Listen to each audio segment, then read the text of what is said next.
Welcome to the Museum of Aquarium and Pet History. So today we're going to talk about betta fish. We're going to talk about betta fish in the 1960s and 1970s. So all of you that have had bettas, whether you bought them from a local fish store or whatnot, you know that they are gorgeous, and they're also known as Siamese fighting fish because two males will fight. And you also know that they're air breathers, anabids, so they can actually live in small bodies of water because they can go to the surface and actually breathe air. But the problem with that is you have to keep the water really clean. So don't think you can keep them in a jar because you can't for long. So I'm going to show you some of the crazy products they had in the 1960s and 70s for bettas, starting with this Metaframe one. This was called a Betta Barrack, and it was 4 little barracks made out of plastic with suction cups. You put it on the inside of your tank,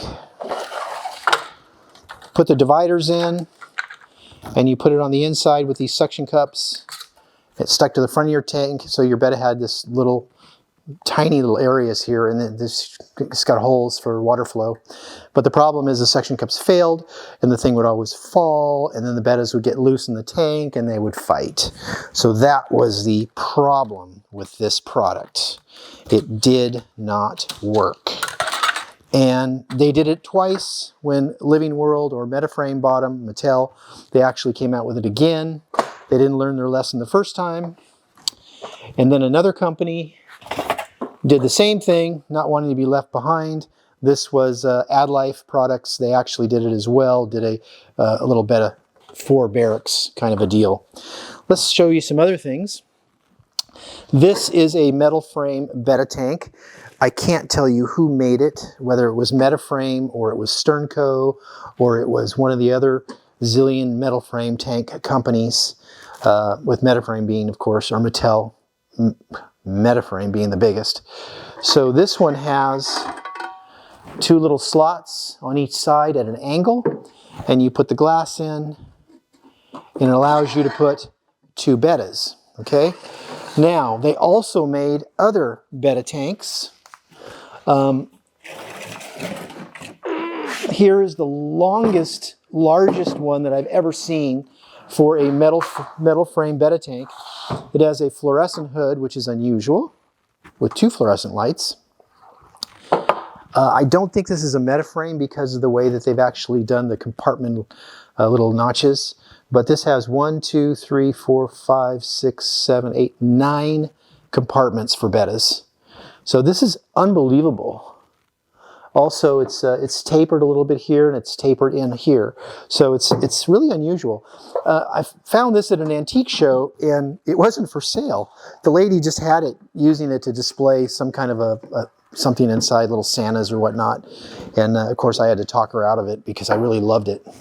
Never seen one this big, but that is a Betta compartment tank. And Metaframe, in Metaframe's catalog, they claim that they have a 2, 3, 4, 5, 6, and 7 compartment tank. So they don't have one that is a 9 compartment. So now, here is a little Betta tank. It's like a miniaturized version of a 1970s acrylic. This is acrylic, not glass, fish tank with a little lid, with a little stand. It doesn't open up, but it's really cute.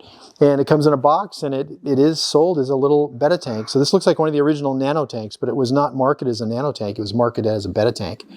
I'm sure you could put, a pair of Endlers, guppies, or something in it.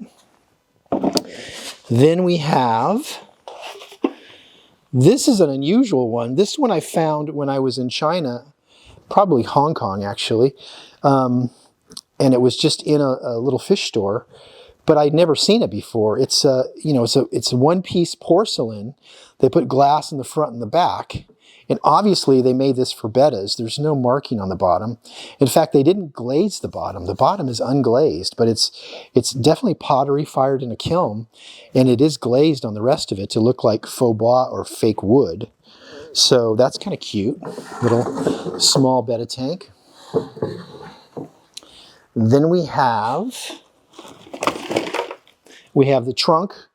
Some of you may have seen these. These come up every now and then. It actually is stamped on the bottom, Betta Aquarium, with a little logo here. I can't see the logo.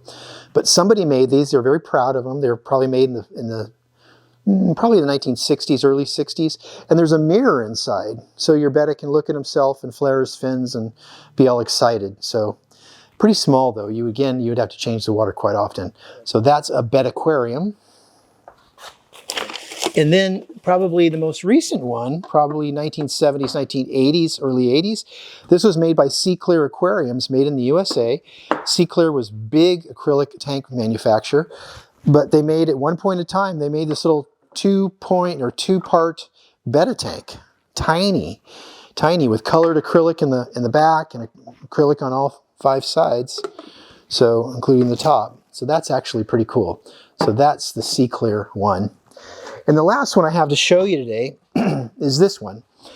And even though it looks like it might have been a Betta tank, it is not. This is in one of my old Pott's Aquarium or Metaframe catalogs, one of the old ones, not the 60s. This was like from the 30s, 40s when Pott's started. Pott's was the original Metaframe company, originally making tanks only. And this in their catalog, believe it or not, is a Danio tank for Danios. That's what they sell it as. So even though when I first got this, the guy I got it from was an old timer that was breeding killifish in it. And I thought it was the coolest thing. It was so small and it was perfect for killifish breeding.